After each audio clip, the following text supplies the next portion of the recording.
गीता में अर्जुन को स्वयं भगवान कह रहे हैं कि उस परमेश्वर की शरण में जा, उसके लिए उन संतों के पास जा जो तत्वदर्शी हो। इसी प्रकार हजरत मोहम्मद को उनका अल्लाह कह रहा है कि कोई और पूर्ण परमात्मा है। उसको पाने के लिए उन तत्वदर्शी संत की तलाश कर। वो प्रभु कौन है, ये जानने के लिए कृपया अवश्य सुनिए जगत गुरु तत्वदर्शी संत रामपाल जी महाराज के अमृत वचन। कबीर साहब कहते हैं, गुरु मानुष कर जानते ही। वो तो खुद परमात्मा थे ही थे, इसमें तो कोई शक नहीं। जानो चाहे ना जानो तो भगवान ही थे। लेकिन इस समय के लिए परमात्मा ने इस दास के लिए वाणी बोली थी कि अपना दास भेजूंगा। अगर उसके प्रति जैसी आपकी श्रद्धा होगी वैसा ही आप आगे जाके व्यवहार करोगे। तो ये जो सच्चा ज्ञान और ये ज्ञान भगवान ही दे सकता है, और भगवान के द्वारा उसका दास भेजा हुआ दे सकता। तीसरा इस पृथ्वी पर यू ज्ञान नहीं दे सकता, ना आज तक दिया ना दे सका। तो वो ज्ञान आज दास आपको वो गाइडलाइन बता रहा हूं जहां आप हवल होते हो और जिस कारण से आप इस भक्ति गेम में फेल हो जाते हो। अब क्या बताया परमात्मा ने कि गुरु गोविंद कर जानियो, रहियो शब्द समाए, मिले जब दंडवत बंदगी नहीं पल पल ध्यान लगावे।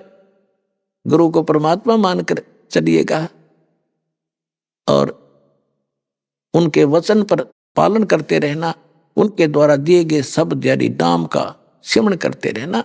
जब गुरु जी मिले दंडवत बंदगी नहीं, फिर भी उनको 100 बार दिन में याद करे। इस प्रकार आपकी सफलता होगी। अन्यथा जैसे माता गर्भ को रखे यत्न बनाए, हेस लगे त छन होवे तेरी ऐसे भक्ति नसावे। ये मुश्किल से दाव लगे आपका। पहले तो ज्ञान समझ मान का कोई नहीं, जल्दी सी 100 तक खरपतवार पैदा होंगे, ये कैसे हो गया वो कैसे हो गया। ये सारी अग्रम अग्रम यो ज्ञान छोड़ दे नहीं, जब पढ़ेंगे और सुनेंगे तो एक दिन सेट कर देगा। सारी जो हमारे अंदर जो भरा हुआ था वो अज्ञान, वो धीरे धीरे साफ हो जाएगा। उसमें समय लगता है। और फिर आपको नाम मिल गए, सतनाम मिल गया। तो सार नाम का भी परमात्मा ने आदेश दे रखा, दास को खोल दे पिटारा, खजाना खोल दिया तुम्हारे लिए। जिसके लिए ऋषि महर्षि सिर पटक कर चले गए, शरीर गाल कर चले गए, ये रतन नहीं मिला जो आज आपके ऊपर सहमत धक्के तो खिला रहा परमात्मा आपको। आप कितनी अच्छी आत्मा हो इसका आइडिया आपको नहीं हो सकता, लेकिन इस जोरी को है। लाल की कीमत वो कितना कीमती होता है। आप उन आत्माओं में से हो, गोता मारूं स्वर्ग में अर्जा पैठू पाताल, कह कबीर ढूंढता फिरूं अपने हीरे मोती लाल। आपके लिए भटक रहा है। परमात्मा कहते मैं रोवत हूं सृष्टि को, और ये सृष्टि रोए मोहे गरीबदास इस योग को। अब समझ नहीं सकता कोई, ये तो भगवान भगवान करते। पर्वत पर्वत में फिरा कारण अपने राम, राम जैसे संत मिले जिन सारे सब काम यहां सरेंगे। मोक्ष भी आपका होगा, कंप्लीट मंत्र मिलेंगे, और पूरा घर में भी सुख, शरीर में भी सुख, और जहाज में बैठ कर जाओगे। ये सत्कर्म मान लेना, जब लगे रहे तो नियमित रहना।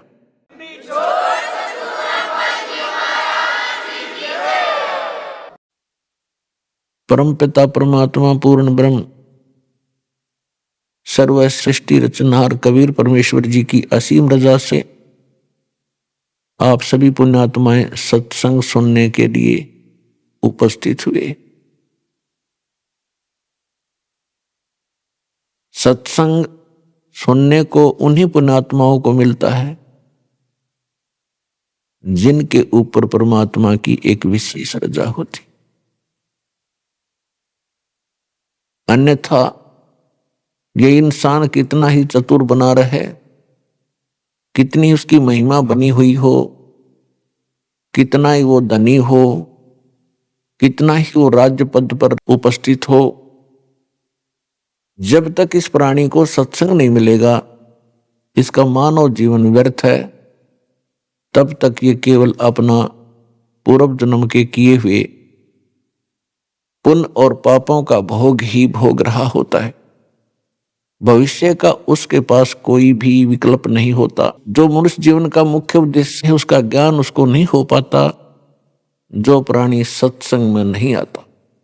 प्रथम तो मानव शरीर बहुत ही दुर्लभ बताया है। सभी सदग्रंथों ने, सभी महापुरुषों ने और स्वयं परमेश्वर ने भी आकर हमें यही राय दी है, मानुष जन्म दुर्लभ है, ये मिले न बारंबार, तरवर से पत्ता टूट गिरे वो बोर न लगता डर। मानुष जन्म पाए कर जो नहीं रटे हरि नाम, जैसे कुआ जल बिना बनवाया क्या काम।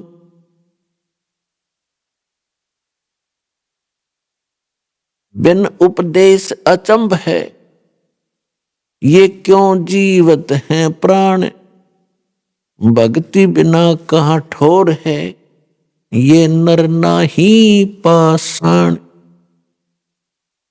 अगम निगम को खोज ले, बुद्धि विवेक विचार, उदय अस्त का राज मिले, तो बिन नाम बेगार।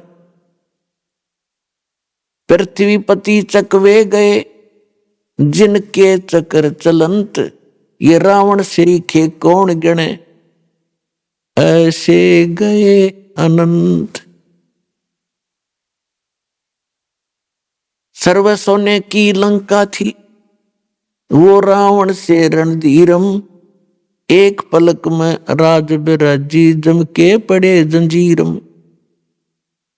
परमपिता परमात्मा अपने बच्चों को इस काल के जाल से निकालने के लिए, यथार्थ ज्ञान बताने के लिए वो स्वयं ही यहां आते हैं।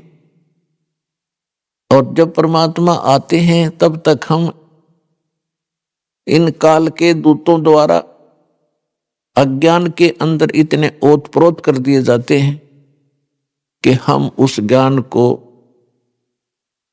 सुनना भी पसंद नहीं करते। आज से 600 वर्ष पहले परमात्मा इस कलयुग में स्वयं आए थे, सन 1398 में, और सन 1518 तक 120 वर्ष कबीर परमेश्वर जी एक जुलाहे की भूमिका करके और साथ में ये तत्व ज्ञान प्रचार किया करते थे। उस समय परमात्मा हमें यही ज्ञान दिया करते थे कि तुम यहां के वासी नहीं हो। और वो परमात्मा जिन महापुरुषों को मिले हैं उनको भी यही ज्ञान दिया, उनको अपने से परिचित कराया। उनमें से कौन कौन वो महापुरुष हैं कलयुग के अंदर जो दास के नॉलेज में है, तो उन महापुरुषों को परिचित कराया अपने से। तो वो महापुरुष कौन कौन हैं? आदरणीय धर्मदास साहिब जी, आदरणीय मलुकदास साहिब जी, आदरणीय नानक देव साहिब जी, आदरणीय दादू साहिब जी, आदरणीय गरीबदास साहिब जी, गांव छुड़ानी जिला झज्जर हरियाणा वाले, आदरणीय गीसा दास साहिब जी, गांव खेकड़ा जिला बागपत उत्तर प्रदेश वाले, आदरणीय स्वामी रामानंद जी काशी वाले। इन महापुरुषों को परमात्मा मिले और उन महापुरुषों ने भी परमात्मा से प्राप्त ज्ञान को हमारे को बताने की चेष्टा की, लेकिन हम नहीं समझ सके इसका कारण क्या था। जब परमात्मा आकर स्वयं 120 वर्ष तक हमें यही ज्ञान देते रहे, गली गली में जाकर, गांव गांव में प्रकट होकर, एक समय हजारों जगह प्रकट हो जाते थे भगवान, और वहां जाकर अपने बच्चों को ज्ञान सुनाते समझाते थे। अब परमात्मा के अंदर इतनी पावर है, हमारे बहुत से काम तो उनके दर्शन मात्र से ही सिद्ध होने लग जाते हैं। कुछ ऐसे उनकी वाणी मुख कमल से निकलती है, उससे हमारे बहुत से पाप नरम हो जाते हैं, कम हो जाते हैं, न्यून हो जाते हैं। और परमात्मा इसी उद्देश्य से यहां भटकते रहते हैं कि कभी तो इनको अकल आवेगी, कभी ते मुझे पहचानेंगे। अब तो इन्होंने काल की माया की भांग पी रखी है। ये भांग उतरेगी जब इनके समझ में आवेगी कि हम कहाँ पड़े हैं, हम क्या कर रहे हैं, हमने करना क्या चाहिए था। जैसे एक शराबी शराब पी के बाहर पड़ा था गंद में, कुर्डियों पे, कूड़ा करकट में, उसको उठाने की चेष्टा करते हैं, धूप के अंदर पड़ा था, पसीना आया हुआ, रेत लिपटा हुआ, उसको उठाने की चेष्टा करते हैं कि उठ ले भैया, यहां मत लेट, बहुत बुरा स्थान पर पड़ा है तू। तो वो कहता है छेड़ा मत, मौज हो रही है। तो वो दशा आज आपकी और हमारी है। हम अपने घर को छोड़कर यहां करोड़ियों पाके गिर गए और यहां काल की भांग पी के हम इसमें मस्त हो गए, अब मौज हो रही है। यह मौज नाम की चीज नहीं, आपका भूल और ये नशा है। कबीर ये माया अटपटी, सब गट आण अड़ी, किस किस को समझाऊं या कुएं भांग पड़ी। तो परमात्मा इस भांग को उतारने के लिए आया करते थे। अपनी प्यारी आत्माओं को भी अपने से परिचित कराकर उनकी भी सेवा दी उनको कि तुम भी समझाओ अपने बहन भाइयों को, शायद इनकी भांग उतर जाए और ये पहचान ले मेरे को। पुणात्माओं, कितने दयालु है वो दाता।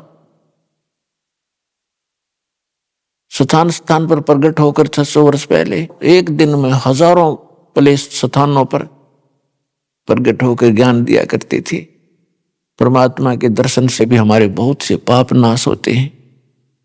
कुछ पाप ऐसे हैं जो परमात्मा की इस वाणी के पाठ पठन और श्रवण से ही हमारे समाप्त होते हैं। कुछ पाप ऐसे हैं जो नाम के सिमरन से ही कटा करते हैं। कुछ पाप ऐसे हैं जो प्रणाम करने से भी खत्म होते हैं। तो इस प्रकार हम युगों युगों से बहुत ज्यादा रोगग्रस्त हो गए हैं। हर प्रकार के पाप हमारे अंतःकरण में समाये हुए हैं। इनका नाश करने के लिए हमने ये सभी तरीके अपनाने पड़ेंगे। जैसे कोई कपड़ा मैला है, थोड़ा मैला है, या वैसे ही रेत लगा है तो झाड़ देने से भी वो ठीक हो जाता है। थोड़ी बहुत मिट्टी लगी है तो पानी से धो दो, साफ हो जाता है। कुछ अधिक मैला हो गया है तो साबुन प्रयोग करना पड़ेगा, तभी वो उज्जवल होगा। और भी कहीं दाग लगा है तो उसको ड्राई क्लीन ही करानी पड़ेगी। तो इस प्रकार इस सारे प्रोसेस को अपना कर तभी हम उस कपड़े को उज्जवल कर पाते हैं। ठीक इसी प्रकार हमारे अंतःकरण में युगों युगों के ये पाप जमा हो गए, अंतःकरण मलिन हो गया। इसकी सफाई के लिए हमने ये सभी तरीके अपनाने पड़ेंगे। कौन कौन से? 500 यज्ञ करनी पड़ेंगी। एक यज्ञ है धर्म की, दूजी यज्ञ है ध्यान, तीजी यज्ञ हवन की, चौथी यज्ञ प्रणाम, और यज्ञ 5वीं ज्ञान है। समझे कोई बिरला दास। ज्ञान यज्ञ है ये सत्संग स्वाध्याय जो हम किया करते थे पहले। कोई गीता जी का पाठ करता था, कोई जप जी का पाठ करते हैं, कोई वेदों के कुछ मंत्र लेकर उनको नित्य पठन पाठन करते हैं। और ये ज्ञान यज्ञ है। और मुसलमान भाई जो 5 वक्त की नमाज करते हैं, ये भी ज्ञान यज्ञ है। और साथ में वो सजदा करते हैं, ये भी परिणाम है। वो केवल 2 ही यज्ञों का फल प्राप्त करते हैं, लाभ प्राप्त करते हैं। और हमारे यहां अपने जैसे सिख धर्म के अंदर है, भंडारा करते हैं, गुरु ग्रंथ साहिब जी को प्रणाम करते हैं और जप जी साहिब का पाठ करते हैं या गुरु ग्रंथ साहिब का पाठ करते हैं। ये 3 यज्ञों का लाभ उठाते हैं। और जो मंत्र जाप करते हैं, वो मंत्र जब तक हम सही मंत्र नहीं हमें मिलेगा तो अन्य मंत्रों के जाप करने का वो लाभ नहीं होता। और अपने यहां जो हिंदू धर्म के अंदर हमारा कोई निश्चित अभी तक कोई ठिकाना नहीं था कि हनुमान जी का मंदिर दिखा, वहां माथा टेक दिया, प्रणाम कर दी। प्रणाम भी ठिकाने हो, यानी उस इष्ट को हो जो कुछ करण जोगा हो, तब उस पर प्रणाम यज्ञ का फल होता है। तो यहां पर जो वेदों के ज्ञाता थे, वेद पढ़ा करते थे, इन्होंने कुछ एक ने, जैसे हमारे घर घर में प्रत्येक के पहले एक जोत जला करती देसी घी की, वो हवन यज्ञ था। और अपना पाठ करते थे गीता जी का, तो वो ज्ञान यज्ञ था। यदि हम कोई अन्य पढ़ते थे, हनुमान चालीसा, गणेश जी की आरती या अन्य, तो वो ज्ञान यज्ञ नहीं था। तो ज्ञान यज्ञ वही होता है जो यथार्थ धर्म ग्रंथों से हम उसका अध्ययन करते हैं, सब अध्याय करते हैं। तो यहां हमने 500 यज्ञ मिलती है। एक यज्ञ है धर्म की, जैसे आप देख रहे हो भंडारा चलता है भगवान का, सदा व्रत दिन रात चल रहा है। एक यज्ञ है धर्म की, दूसरी यज्ञ है ध्यान, यानी हम परमात्मा का चिंतन जो करते हैं, उसकी याद बनी रहती है, वो हमारा ध्यान यज्ञ है। और तीसरी यज्ञ हवन की, यहां आप देखते हो ज्योति जलाई जाती है। एक समागम में यहां पर लगभग 8, जैसे अब के 8 क्विंटल घी का हवन होगा, 800 किलो। तो ये हवन यज्ञ है। पुण्यात्माओं, अभी तक हम भक्ति कर जरूर रहे थे, पर रीस करा करते, भक्ति नहीं थी। परमात्मा कहते हैं, जिन हर जैसा सुमरिया, ताको तैसा लाभ, ओसा प्यास न भाग ही, जब तक दसे न आवे। जिन हर जैसा सुमरिया, जिन्होंने जैसी भक्ति या सेवा सिमरन यज्ञ धर्म किए, उनको उतना ही लाभ मिला। जैसे ओस के चाटने से प्यास नहीं बुझ सकती, जीभ गिल्ली हो सकती है बस। और जब लग दसे नहीं आब, जब लग गट गट 2-3 गिलास पानी नहीं पी लेगा, प्यासा व्यक्ति ओस चाटने से प्यास नहीं बुझे। अभी तक हम ओस चाट रहे थे, और सतलोक आश्रम में आपको अब वो गिलास के गिलास पीने को मिल रहे हैं। आप इतनी भक्ति और धर्म कर रहे हो, अब आत्मा की युगों युगों की प्यास बुझेगी। आप भक्ति धन से परिपूर्ण हो जाओगे, आपके बच्चे सुखी होंगे, आपका शरीर स्वस्थ होगा, आपके हर प्रकार के संकट जो आपके ऊपर आने हैं वो नहीं आने देगा भगवान, उनको टालेगा। इसलिए भगवान की खोज करते हैं। लेकिन वो करेगा किसके लिए? परमात्मा उनके लिए करेगा जो समर्पित होंगे। और एक कबीर परमात्मा के अतिरिक्त आपके स्वप्न में भी किसी अन्य देवी देवता के बारे में ये इच्छा व्यक्त ना हो कि ये मुझे लाभ दे, मैं इससे कुछ मांगू, तब आपको ये लाभ मिलेगा। आप मंत्र करते हो इन्हीं देवताओं के, ये इनकी पूजा साधना नहीं, इनसे कोई डिमांड नहीं करनी, नहीं तो आपकी भक्ति हीन होनी शुरू हो जाएगी, क्योंकि आप पहले से इनके कर्जवान हो। और ये साधना मजदूरी करके जो प्रथम मंत्र आपको दिया, इनकी आप ऋण चुकाते रहो, इनसे कुछ मत मांगो। आप मांगो अपने समर्थ दाता से, कबीर भगवान से, और आपको वो अपने कोटे से देता रहेगा और उधर से आपका कर्ज उतरता रहेगा। तो उसको पति भरता कहते हैं, जो अपने पति के अतिरिक्त अन्य किसी पुरुष की इच्छा सपने में ना करे। बाकी ये नहीं कि किसी पुरुषों से नफरत करे पतिव्रता, नहीं। आदर सबका करती है, लेकिन जो पति वाली भावना उसकी पति के अतिरिक्त दूसरे में हो ही नहीं सकती, तो उसको पति भर्ता कहते। तो यहां परमात्मा कहते हैं जब आप जी मेरे प्रति उस पति भर्ता पद पर आ जाओगे, फिर आपके पाप कर्म रूपी कोई कांटा आपको हानि नहीं कर पाओगा।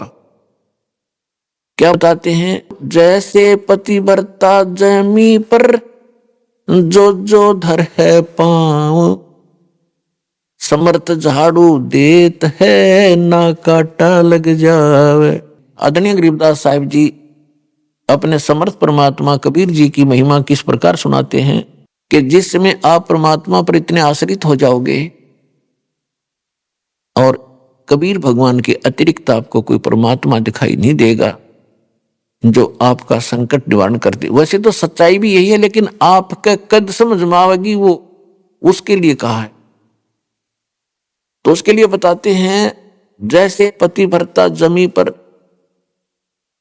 जो जो धर है पाँव, यानी वो पुण्यात्मा समर्पित कबीर भगवान पे और सच्चे इस नाम का जाप करते हुए अपने जीवन रूपी सफर में जब वो चलती है, समर्थ कबीर परमात्मा आपके जीवन के सफर में उन सभी कांटों को पहले निकालना बुहारना शुरू कर देता है जो पाप के कारण आपको हानि करने वाले थे, ताकि मेरी प्यारी आत्मा को वो पाप रूपी कांटा कोई हानि ना करते ही समर्थ झाड़ू देत है ना कांटा लग जाए। तो यहां इस सतलोक आश्रम में आपको वो पांचों यज्ञ प्राप्त होती हैं। एक यज्ञ है धर्म की, आप यहां भंडारा चलता है। पुण्यात्माओं, पुराने समय में हम सुना करते थे, क्योंकि पहले लोग इतने अपराधी नहीं बने थे जिसे हम आज बन गए। हम शिक्षित हो। अब जैसे दास ने एक प्रश्न और सुना था कि आज तक हम परमात्मा को क्यों नहीं समझ सके, क्यों नहीं पहचान सके, क्योंकि हम अशिक्षित रहे और अशिक्षित होने के कारण हम उन्हीं लोगों को महत्व देते रहे जो संस्कृत बोला करते, और घनी ज्यादा स्पीड से जो बोल देता तो हम सोचे ये तो भगवान उतर गया और इसने वेदों को सही जाना, गीता जी को, तो उसकी बात को हमने फाइनल मान लिया कि ये विद्वान पुरुष है, इन्होंने वेदों और गीता पुराणों को पढ़ा है, ये जो बता रहा सही है। और परमात्मा आया करते वो आपकी भाषा में बोला करते, सिंपल लैंग्वेज में, और वो हमारे समझ में नहीं आई। ये तो कबीर है, धानक है, जुलाहा है, शूद्र है, ये वेद गीता को पढ़ नहीं सकता, क्योंकि ब्राह्मण लोग ही वेद और गीता और सदग्रंथों को और संस्कृत के पढ़ने के अधिकारी थे वो उस समय। तो परमात्मा नहीं चाहता था हमें शिक्षित बनाना। क्यों नहीं चाहते थे? क्योंकि इसमें सबसे ज्यादा दोष है शिक्षा के अंदर। क्या दोष आ गया? हम छोटी मोटी नौकरियां प्राप्त कर ली, छोटे मोटे पद प्राप्त हो गए, बड़े से छोटे बड़े कोई पद प्राप्त हुए, अहंकारी हो गए, अप टू डेट अफलातून बनकर चालें। हम भूल गए भगवान को, साइंटिस्ट बन के हम परमात्मा से दूर हो गए, डॉक्टर बन गए, कहते मैं दवाई देता हूं, औषधि देता हूं, इससे ठीक होते। पुण्यात्माओं, परमात्मा ने ये विष आपको अब खिलाना अनिवार्य समझा था, नहीं तो पहले भी शिक्षित कर देते, आपको क्या दिक्कत थी। लेकिन आपके अंदर से भगवान दूर हो जाता। अब ये 5505 वर्ष वाला समय आ गया। 1997 में कलयुग 5505 बीत गया, और उसके बाद आप देख रहे हो ये वैज्ञानिक तरक्की। मोबाइल फोन नहीं थे पहले, ये मोबाइल फोन बनवाए। टेलीविजन नहीं थे, ये जो आजकल जैसे इलेक्ट्रॉनिक मीडिया इतना ज्यादा बनवा दिया, इंटरनेट, यूट्यूब, इतना तहलका मचवा दिया दाता ने। पहले तो इसमें बकवाद भर रखी है इस यूट्यूब और इन वेबसाइटों पर। अब इसके अंदर परमात्मा का ज्ञान भरा जाओगा। घर बैठे बच्चे उसको पढ़ेंगे, सुनेंगे, समझेंगे और पहचान कर भगवान को भागे आएंगे। यदि पहले परमात्मा शिक्षित कर भी देता तो परमात्मा का जो वचन था कि 5505 वर्ष जब बीतेगा तब मैं अपने ज्ञान को ओपन करूंगा, तब तक मैंने सारा मंत्र सही भी पर ये छुपा रखे हैं, क्योंकि तब तक हम घने दुखी नहीं हुए थे। सतयुग त्रेता द्वापर में ये जीव दुखी नहीं होता, और जब तक ये दुखी नहीं होता भगवान नहीं चाहता। फॉर्मेलिटी तो आत्मा शुरू से ही करती आ रही है, क्योंकि ये भगवान की अंश है और परमात्मा के बिना यह रह नहीं सकती। उसके लिए काल ने बहुत बड़ा जुगाड़ जोड़ रखा है। इसके लिए नरे ठग संत बैठा दिए, जगह जगह पर पता नहीं कितने प्रकार के ये और धाम बनवा दिए। इसने भक्ति करने की इच्छा होती है तो वहां धक्के खाती रहे, और कर्म खूब बिगड़वा दिए।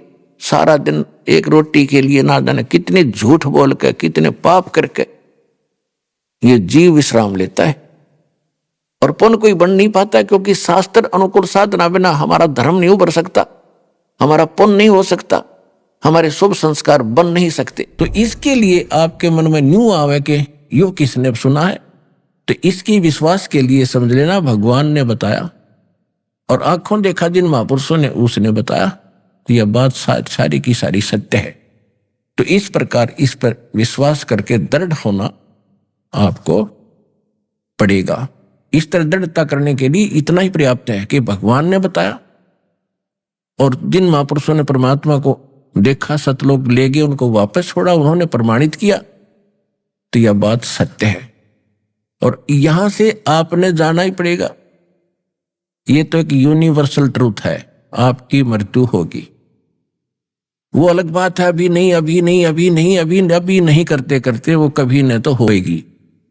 तो यहां तो आप रह ही नहीं सकते। इसने चाहे हंस कर स्वीकार करो और चाहे ना करो, ये तो होना है। तो यहां जब होना है तो ये वस्तु अपनी है ही नहीं, फिर कहां जन्म होगा ये भी आपको ज्ञान नहीं।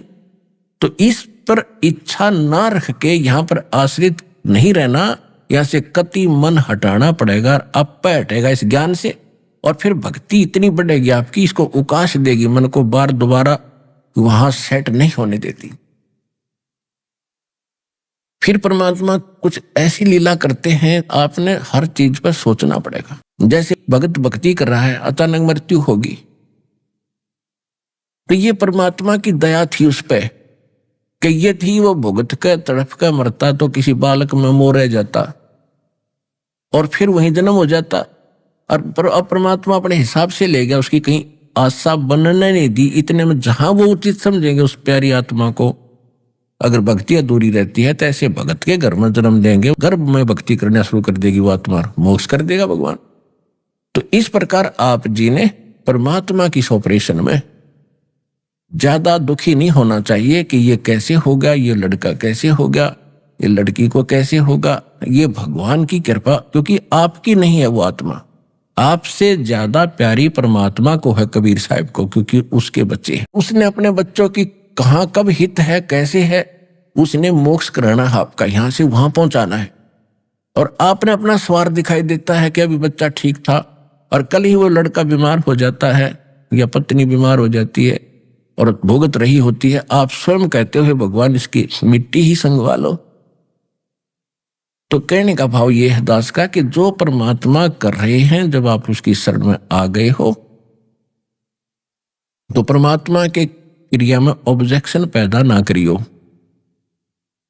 इस चीज को मानकर कहीं भगवान से दूर ना हो जाना, इसलिए आपको ये रह रहकर सारे फाउल पॉइंट और प्लस पॉइंट आपको बताए जाते हैं। अब इसमें क्या बताया है कि जा सतगुरु की मैं बलिहारी जो जामन मरण मिटाही,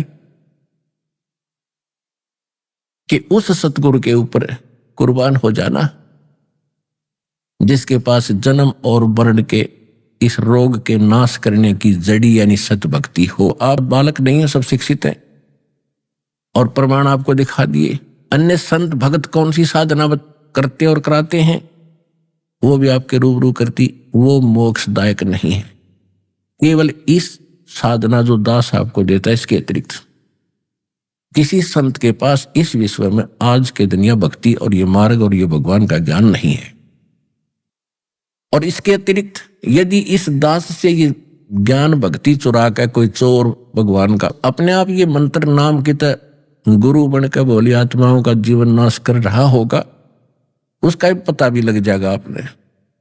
वो तो अधिकारी है ही नहीं, उसके पास कख भी नहीं है, तो वो तो एक डुप्लीकेट पासपोर्ट बना रहा है, अवैध है वह।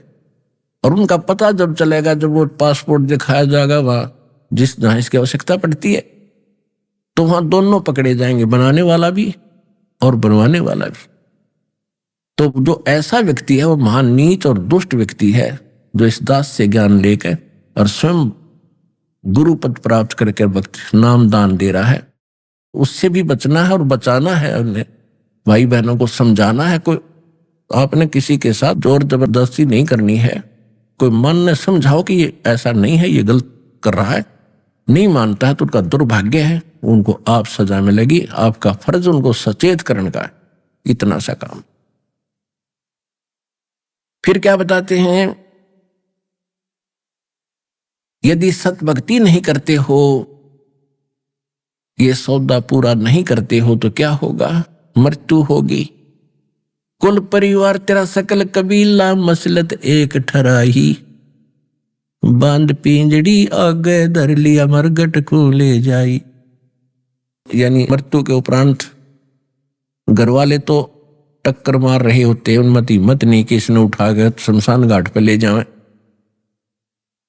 और कोशिश करते हैं कि ना ले जाने दें, लिपट जाते हैं, ना ले जाओ। तो बाहर के लोग, कुल के लोग इकट्ठे होते हैं और वो कहते हैं इसको फटाफट उठाओ, ले चलो ले चलो। सबकी एक ही मसलत यानी राय बन जाती है कि उठाओ उठाओ। कुल परिवार तेरा सकल कबीला मसलत एक ठराई, बांध पिंजड़ी आगे धर लिया मरगट को ले जाई। अग्नि लगा दिया जद लंबा फूक दिया उस ठाई। अब ये जो शरीर था इसका तो अंत कर दिया, या तो कब्र में दाब दिया या फूक फाक दिया। फिर कहते हैं इसकी मृत्यु के उपरांत फिर क्या क्रियाएं करते थे अपने हिंदू समाज में, कि गरुड़ लेकर पंडित जी आते थे, गुरु जी हमारे, और गरुड़ पुराण का पाठ करवाया करते। पहले तो विशेषकर ये बनिए लोग ही कराते थे, ब्राह्मण कराते थे। फिर धीरे धीरे ये अपने सारे समाज में भी घर करने लग गया था, या बीमारी। अब परमात्मा कहते हैं कि जो गरुड़ पुराण तुम अब पाठ करा रहे हो, उसके मृत्यु के उपरांत अब उसका कोई यूज नहीं। प्रथम तो वो गरुड़ पुराण कोई ऑथेंटिक ग्रंथ नहीं, प्रमाणित ग्रंथ जिससे कोई लाभ हो। ये तो किसी ऋषि विशेष के बनाए हुए अपनी अटकलबाजी के ज्ञान है। और दूसरा जो कथा कर रहा है वो अधिकारी नहीं। तीसरा ये बताया है कि जो गरुड़ पुराण के अंदर विवरण दिया है कि जो व्यक्ति ऐसे पाप करता है उसको ऐसा फल मिलता है, जो ऐसे करता है उसका हाथ कटता है, वो ऐसे कर्म करता है उसका बेटा मरता है, ऐसे कर्म कोई स्त्री करती है उसका वो विधवा होती है, उसका पुत्र मरता है, ऐसे कर्म करता है तो उनको वहां जाकर के तपस्या पर फूका जाता है। तो परमात्मा कह रहे हैं कि उसको आपने जो मृत्यु के उपरांत उसके उपलक्ष्य में गरुड़ पुराण पढ़ा रहे हो, पाठ कर रहे हो, ये पाठ उसको पहले पढ़ाना चाहिए था जीवन काल में, ताकि वो बुराइयों से बचता, भगवान से डरता, पाप ना करता, भक्ति करके जीवन सफल करता। अब वो गधा कुत्ता बनने की तैयारी कर रहा है, तुम यहाँ गरुड़ पुराण पाठ करके उन परिवारजनों को और लूट रहे हो, मूर्ख बना रहे हो। अग्नि लगा दिया जद लंबा फूक दिया उस ठाई, वेद बांध फिर पंडित आए पीछे गरुड़ पढ़ाई। नर से तू पशुआ की जय गद्दा बैल बनाई, ये 56 भोग कहाँ मन भोरे कहीं कोरड़ी चरने जाई। अपना तो हमारे ऊपर इतना प्रेशर है इस काल भगवान का, क्योंकि हम मनुष्य जीवन प्राप्त हैं और जब चाहे भोजन खा लेते हैं, जब चाहे हलवा बना लिया, लड्डू जलेबी खा ली, काजू किशमिश खा लिए, प्यास लगी पानी पी लिया, भूख लगी रोटी खा ली। तो परमात्मा ये बता रहे कि आप तो सिर्फ वर्तमान देख रहे हैं, आपका भविष्य हम बता रहे हैं आगे क्या होगा।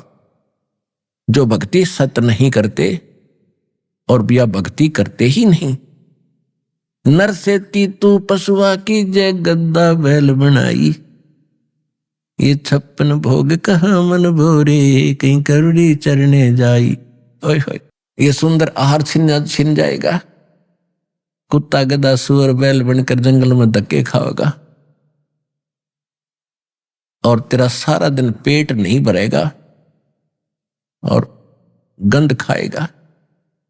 फिर क्या बचाते, सुखदेव ने 84 भुगती बना पजावे खरगो, और तेरी क्या बुनियाद प्राणी तो पेंडा पंथ पकड़वो। देख कितना प्यार से और हर प्रमाण से आपको प्रमाणित करना चाहते हैं परमात्मा के प्यारी आत्मा गरीबदास साहिब जी।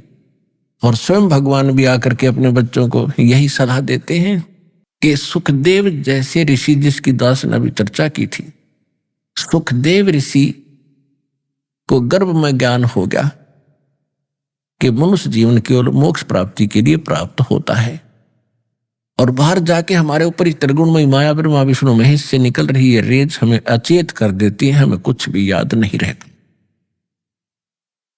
तो उससे बचने के लिए उसने 12 वर्ष तक गर्भ से बाहर नहीं आया वो। तब ब्रह्मा विष्णु महेश जी ने उनसे कहा भी सुखदेव जी बाहर आओ। तब सुखदेव जी ने कहा था मैं बाहर तब आऊंगा जब आप अपनी इन आपसे निकल रहे ये गुणों की जो प्रभाव है, इन किरणों को रोक दोगे। तो उन्होंने कहा देखो ज्यादा देर हम नहीं रोक सकते, ये हमारे बस से बाहर है, हम 1 सेकंड की कुछ अंश में इतना रोक सकते। सुखदेव ने कहा तुम इतना ही रोको। इतनी ही सेकंड के अंदर बाहर आ गया। उस सेकंड के अंदर जो बोरन हुए बच्चे जन्म हुआ उन पर ये असर रहा नहीं, उनको बचपन से ही लगन भगवान की लगी। उस दौरान कहते हैं 84 शब्द और 9 नाथ, 93 और 94 में सुखदेव, ये 94 आत्मा उस अक्षण में जन्म लिया था और ये सभी को भगवान की याद बनी रही। उनमें से 9 तो नाथ बन गए, ये जलंधर नाथ, मत्स्येंद्र नाथ आदि, और 84 एक शब्द पर हो गए थे। जैसे वो आत्माएं जैसे 84 शब्दों में गिनती होती है उन महापुरुषों की 84 पर, जैसे दुर्वासा जी थे, अगस्त ऋषि थे जिसने सौरा वो पी लिया समंदर। तो इस प्रकार उन्हें चेतना तो रही, भगवान पाने की कसक भी रही, संसार असार भी नजर आया, लेकिन समाधान नहीं मिला उनको। वो मार्ग नहीं मिला जिससे भी छुटकारा होना था। जैसे गरीबदास जी कहते कूप की छाया कूप के माही ऐसा आत्मज्ञान। अभी तक हमें सुनाया करते थे, नकली ने पता तो था ही नहीं। कहते आत्मज्ञान होगा जब मोक्ष हो जाएगा, आत्मज्ञान से कल्याण होता है। परमात्मा कहते हैं आत्मज्ञान क्या है, आत्मज्ञान से नहीं, केवल आत्मज्ञान से नहीं, परमात्म ज्ञान भी साथ चाहिए। आत्मज्ञान तो ये है कि मनुष्य जीव हम कौन हैं, हम जीव हैं। मनुष्य जीवन मिला किस लिए, कि मोक्ष प्राप्ति के लिए ही मनुष्य जीवन प्राप्त होता है। ये तो हो गया आत्मज्ञान। और यदि वो समाधान नहीं मिला, परमात्मा कौन है, कैसा है, कहाँ रहता है, कैसे मिलता है, वो परमात्म ज्ञान। कहते कूप की छाया कूप के माही, कुएं की छाया कुएं की अंदर अंदर ही रह जाती, उसका बाहर कोई अस्तित्व नहीं, उसका कोई यूज नहीं बाहर, उसका कोई लाभ नहीं। कहते कूप की छाया और कूप के माही, तुम्हारा ऐसा आत्मज्ञान ना, इस काल के कुएं में घेरे में पड़े हो, आपको पता भी लग गया कि हम दुखी हैं, जन्म मरण के कष्ट से दुखी हैं और मनुष्य जीवन केवल मोक्ष प्राप्ति के लिए है। यानी घेरे से निकलना चाहिए उस कुएं से, और कुएं से निकलने का साधन आपके पास है नहीं, वो रस्सी नहीं जिसे पकड़कर बाहर आ जाए। तो यहां कहते हैं कूप की छाया कूप के माही ऐसा आत्मज्ञान ना। सुखदेव ने 84 भुगती बना पजावे खरवो, और तेरी क्या बुनियाद पुरानी तू पेंडा पंथ पकड़वो। कहते सुखदेव जैसा ऋषि को पता, उसको ज्ञान हुआ, ऐसी साधना करके भी गधे की योनि प्राप्त की उसने। स्वर्ग भी गए, महास्वर्ग भी गए, फिर 84 लाख योनियां भी भोगने पड़ते हैं इनको, जब तक ये पेंडा पंथ, पेड़ा माने रास्ता, मार्ग, पंथ मार्ग, कौन सा मार्ग? सतगुरु मिले तो इच्छा मिटे, पद मिल पदे समाना, चल हंसा उस लोक पठाऊं, जो आदि अमर अस्थान। सतगुरु मिले तो इच्छा मिटे। संत सतगुरु जो मिलेगा संसार की इच्छाएं समाप्त करेगा कि ये दो इच्छा लेकर आप जी रहे हो, ये ठीक नहीं। और फिर पद मिल पदे समाना, यानी पद माने पद्धति। यहां पद के दो अर्थ हैं, दो पद बोले, पद मिल पदे समाना। गीता अध्याय नंबर 15 के श्लोक नंबर 4 में कहा कि तत्वदर्शी संत की प्राप्ति के उपरांत परमेश्वर के उस परम पद की खोज करनी चाहिए जहां जाने के बाद साधक कभी जन्म मरण में नहीं आते। और जिस परमेश्वर ने सब ब्रह्मांडों की रचना की है उसी की भक्ति करनी चाहिए, गीता ज्ञानदाता का। एक तो वो पद, और एक पद माने पद्धति, यानी मेथड ऑफ वर्शिप, पूजा की विधि, वो पद।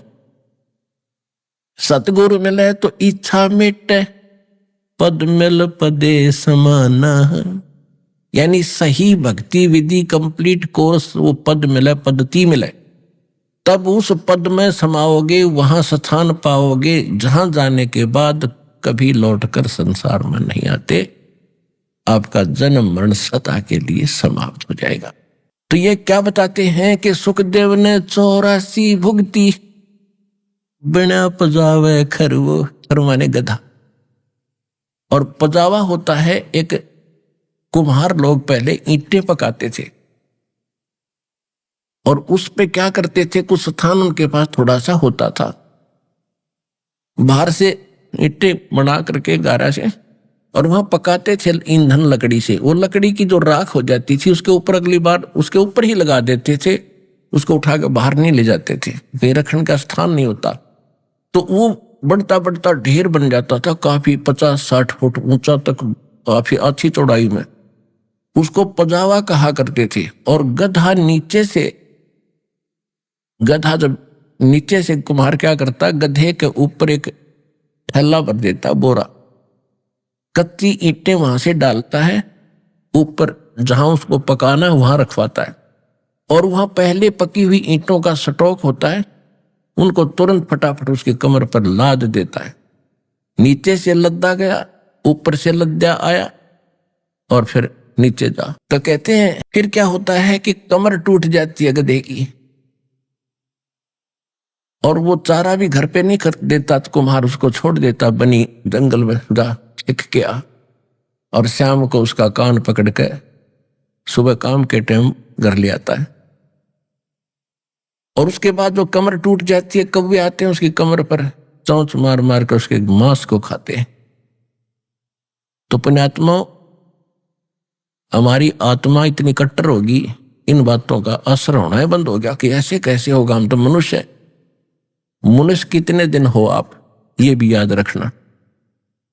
आप जीव हैं, भगवान बता रहा है, इस पर विश्वास करना पड़ेगा।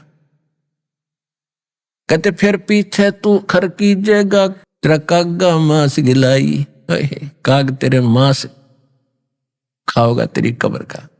तो क्या बताते, सुखदेव ने 84 भुगती, बना पजावे खरवो, उस पजावे का गधा भी बनावे, क्योंकि उनके पास वो मेथड नहीं था, वो पद नहीं था, वो रास्ता नहीं था, वो मार्ग नहीं था जिससे ये जन्म और मरण का झंझट छूट जाता। तो कहते हैं सुखदेव ने 84 भुगती, बना पजावे खरवो, और तेरी क्या बुनियाद प्राणी, तू पेंडा पंथ पकड़वो। कैसे महापुरुष किया दुर्गति हो रही है पर कि बोले प्राणी तेरी क्या औकात है, तो आप उस मार्ग को ग्रहण करो जो हम बता रहे, उस मार्ग को, उस पंथ को ग्रहण करें। चारों युग में संत पुकारे और को के कहा हम हेल रे, हीरे माणिक मोती बरसे ये जग चुगता ढेल रे। हाय हाय, पुण्यात्मा कलेजा फट जाएगा जिस दिन आप होश में आ जाओगे। अभी तो बालक हो, छोटी छोटी, अभी जन्म हुआ आपका, कोई 2 महीने का, कोई 4 महीने का, कोई 1 साल का, कोई 2 साल का, कोई 10 वर्ष का, और इससे जो ऊपर हो चुके हैं उनकी आत्मा कति सेट हो चुकी है। खां जो अब हमें दाव लगा है, कभी लगेगा नहीं। अब क्या बता रहे परमात्मा कि चारों युग में हम भटक रहे तुम्हारे लिए, गोता मारू स्वर्ग में जा बैठो पाताल, गरीबदास खोजता फिरूं अपने हीरे मोती लाल। परमात्मा गरीबदास जी को कह रहे हैं कि हे गरीबदास, मैं अपनी प्यारी आत्माओं के लिए भटक रहा हूं, स्वर्ग में भी जाता हूं, उनको वहां भी समझाता हूं, पाताल में भी जाता हूं, पृथ्वी लोक पर भी आता हूं, पर भी लेन जात है दुनिया, हमारा ज्ञान किने ना सुनिया। दे बोली आत्माएं वहां हरिद्वार से लाते हैं, आधा लीटर जल लेते होंगे गंगा का, और कितनी श्रद्धा, कितनी डिवोशन, हाले पड़ जाते हैं, वर्षा आती है, कोई खड़ा, कोई बैठ के, कोई किसी तरह, और क्या करते हैं, अरे ये सावन का महीना, हे भगवान, सूक्ष्म वेद में कहा कि सावन के महीने में तो आपने बाहर सैर करने भी नहीं जाना चाहिए सुबह सुबह। इतने कीड़े मकोड़े, इतने जीव जंतु उत्पन्न होकर वो आपके पैरों के नीचे मरते हैं। और इस काल ने या उल्टी साधना शुरू करवा दी सावन में। अब वहां से लेकर हरिद्वार से लेकर यहां जाएंगे राजस्थान में, हरियाणा में, यूपी, उत्तर प्रदेश में, महाराष्ट्र में, और कितने जीव सावन में, कितने जीव पैदा हो जाते हैं सावन के महीने में, और कितने मरवा दिए इसके, इनके पैरों के नीचे, गाड़ी के टायरों के नीचे। पुण्य तो एक भी नहीं होना, क्योंकि भगवान उस गंगा जल का भूखा नहीं है। ये भगवान शिव के लोक से गंगा आई है, वो तो ठाठ से नहाते धोते वहां पर, ये पत्थर की मूर्ति पर 250 ग्राम पानी चढ़ा के, और ये मोक्ष मानते हो? नहीं, ये आपकी श्रद्धा है, लेकिन इससे कोई लाभ नहीं है। अब आपके पास क्या शेष बचेगा? वो पाइया पानी लाए थे तो पत्थर की मूर्ति पर डाल दिया, और आपके पास क्या बचा? वहां से लेकर वहां तक जो पाप इकट्ठे करे पैरों के नीचे जीव मारे, वो आपके बैड अकाउंट में लिखे गए खूब ठोक के। और पुण्य होना ही नहीं, क्योंकि शास्त्र विदिता का मनमाना आचरण है, इसे लाभ होना ही नहीं भक्ति मार्ग का। फिर भी ऐसी साधनाएं कोई भी कर रहा है, वो भगत करते हैं, वो पूर्व जन्म के संस्कारी हैं, उनकी भक्ति प्रेरणा अंगड़ाई लेती है, वो रुक नहीं सकते, जैसा मार्ग मिला वो चल पड़े। अब रास्ते में जगह जगह भंडारे लगाए होते हैं, अब उनके जो पुण्य थे पिछले जन्म के, वो खाना खुना खिलाकर वो लूट लेंगे रास्ते में, और पाइया पानी वहां डाल दिया, हो जा मिला उड़े रेत में। उनके पास क्या रह गया? एक तो पूंजी खत्म हुई, दूसरे का खाना खाकर उनका कमाई गई, बाहर बना, और उधर से फिर वो जीव हिंसा के, वो पाप के भागी बने, कुछ भी लाभ नहीं हुआ। तो यहां परमात्मा कहते हैं, पर भी लेन जात है दुनिया, हमारा ज्ञान किने ना सुनिया। यहां वो मार्ग मिले। अभी आपने सुने संत रामपाल जी महाराज के मंगल प्रवचन। आइए अब सुनते हैं संत रामपाल जी महाराज से नाम दीक्षा लेकर सतभक्ति करके अद्भुत लाभ प्राप्त करने वाले अनुयायी के विचार। मनुष्य जीवन भर सुख और शांति की तलाश में परंपरागत भक्ति साधनाओं को करता है, लेकिन जब उसे सुख और शांति नहीं मिलती है तो वह मानसिक तनाव का शिकार हो जाता है। दर्शकों, ऐसी ही कहानी थी मध्य प्रदेश के रहने वाले सुंदर लाल राठौर जी की, जिन्होंने बचपन से ही हिंदू धर्म में प्रचलित सभी प्रकार की भक्ति साधनाएं की, लेकिन इसके बावजूद भी इन्हें प्रेत बाधा और बीमारियों ने घेर लिया था। जब हिंदू धर्म में की जाने वाली पारंपरिक साधनाओं से कुछ राहत मिलती नजर न आई, तो इन्होंने राधा स्वामी पंथ का भी दरवाजा खटखटाया, लेकिन अफसोस वहां से भी इन्हें निराशा ही मिली। लेकिन दर्शकों, आज सुंदर लाल जी का कहना है कि जब से मैंने संत रामपाल जी महाराज से नाम दीक्षा ली है, तब से मेरे व मेरे परिवार की रूपरेखा ही बदल गई है। वास्तव में अब मुझे ज्ञान हुआ है कि इस दुनिया में सच्चा सद्गुरु कौन है। दर्शकों, आखिर लाखों की संख्या में अन्य पंथों से लोग क्यों संत रामपाल जी महाराज से नाम दीक्षा ले रहे हैं? आखिर इसके पीछे की सच्चाई क्या है? आइए सुनते हैं सुंदर लाल जी की कहानी, उन्हीं की जुबानी। सर नमस्कार। नमस्ते सर। सर क्या नाम है आपका? सुंदर लाल राठौर। सुंदर जी कहाँ से आए हैं आप? मैं एमपी खरगोन, कॉलोनी जतापुर। सर संत रामपाल जी महाराज जी की शरण में आने से पहले आप क्या भक्ति साधना करते थे? मैं पहले राधा स्वामी में था और मैं 3 साल तक रहा वहाँ पे। उसके बाद जो है मेरे घर में भूत प्रेत का साया हो गया था और कोई भी सुखी नहीं रहता था। मेरी भगत मती को सिर दर्द की शिकायत थी बचपन से, और मैं सारा इलाज कराया। उसके बाद मैं घर के टेंशन में पागल जैसा हो गया। मैं शराब पीने लग गया सर, गांजा, बीड़ी, सिगरेट सभी नशे करता था मैं। और मैंने अपनी ज़मीन तक बेच दिया, 1 करोड़ की ज़मीन है, और मेरी भगत मती को कोई भी फ़ायदा नहीं हो रहा था।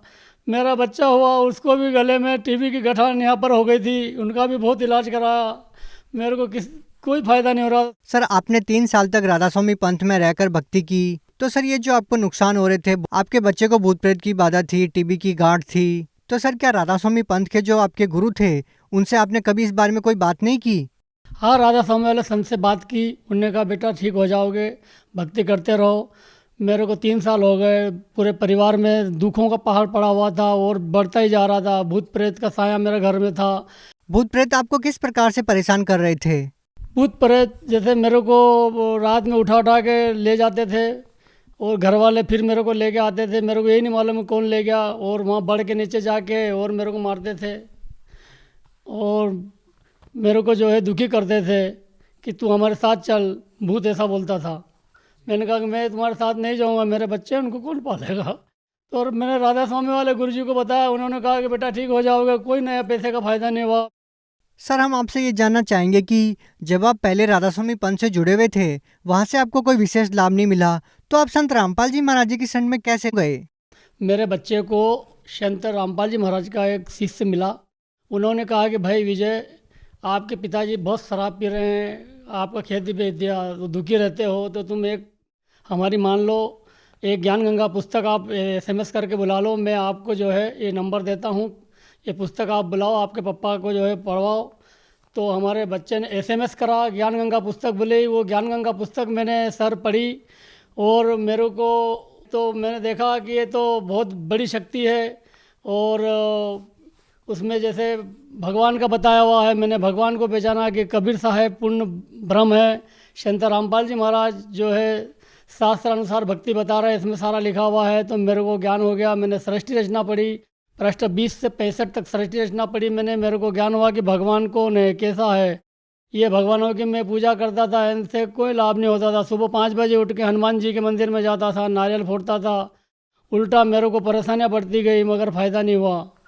सर जैसा कि आपने बताया कि संत रामपाल जी महाराज जी की ज्ञान गंगा पुस्तक को पढ़ने के बाद आपको बहुत सारा ज्ञान हुआ, तो सर क्या राधा स्वामी पंथ में आपको इस तरह का ज्ञान नहीं बताया गया?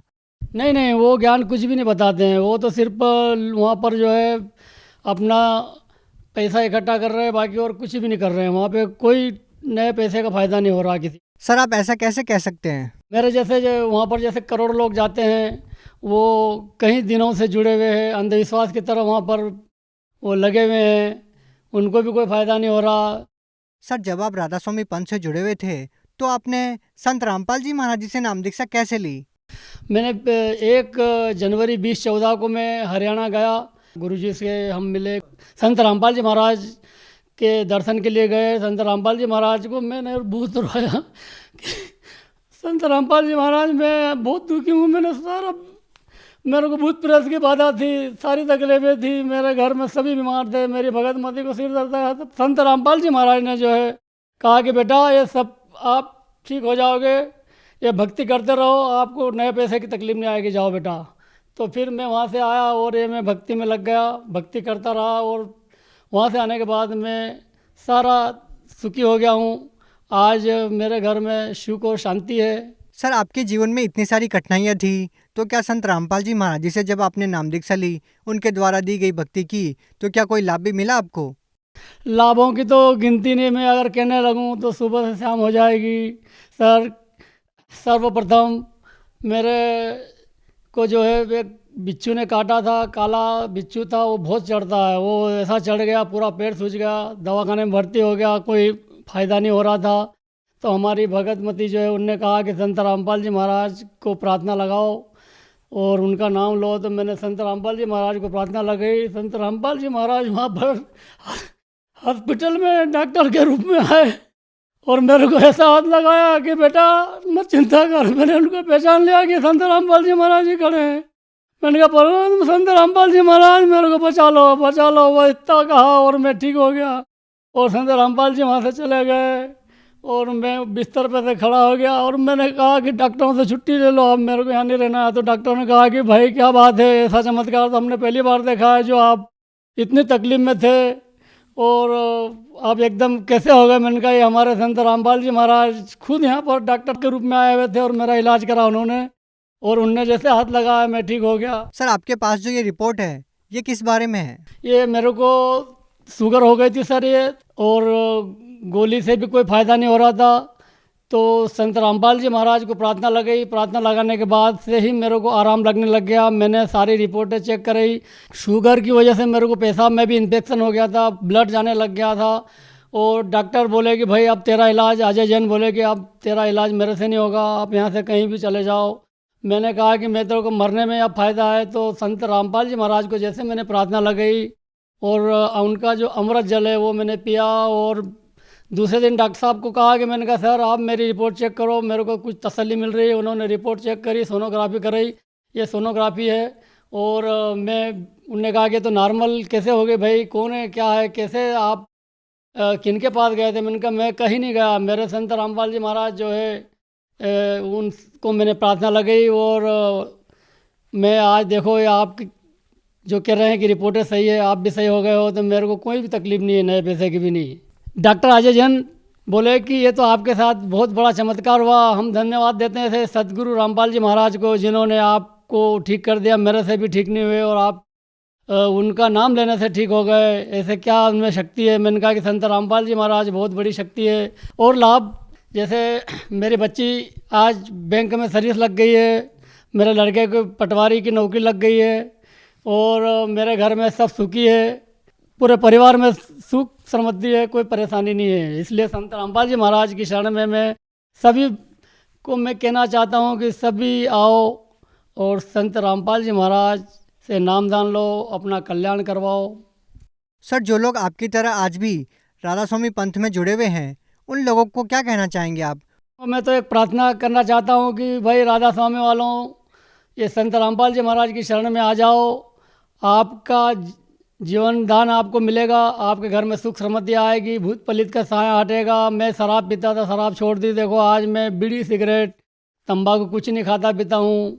मैं तो राधा स्वामी वालों को ये संदेश देना चाहता हूँ, प्रार्थना करना चाहता हूँ कि वहाँ पर कोई भी आपको लाभ नहीं मिलेगा, आप जो है अपना मानव जीवन खराब न करें और संत रामपाल जी महाराज के शरण में आ जाएं, यही मेरा प्रार्थना है। जी धन्यवाद। सार सत्ता है।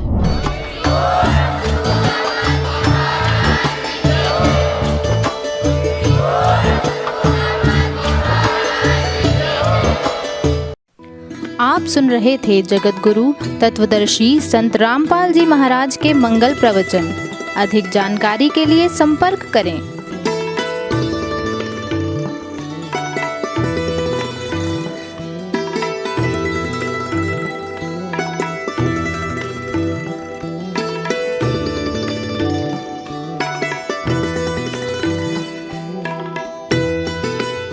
जगत गुरु तत्वदर्शी संत रामपाल जी महाराज जी के पावन सानिध्य में भक्ति की अलख जगाने तथा श्रद्धालुओं को सत्य भक्ति मार्ग का रास्ता दिखाने हेतु कनाडा के लोकप्रिय channel the TV NRI channel पर जगत गुरु तत्वदर्शी संत रामपाल जी महाराज जी के मंगल प्रवचनों का प्रसारण प्रतिदिन सुबह 7:30 बजे से 8:30 बजे तक तथा रात्रि 7:30 बजे से 8:30 बजे तक किया जा रहा है। इस सत्य भक्ति मार्ग को अपनाने के लिए अधिक से अधिक सत्संग प्रसारण देखें। इस सत्संग प्रवचन का सीधा प्रसारण संत रामपाल जी महाराज लाइव सत्संग YouTube चैनल और जगत गुरु संत रामपाल जी महाराज Facebook पेज पर भी देख सकते हैं।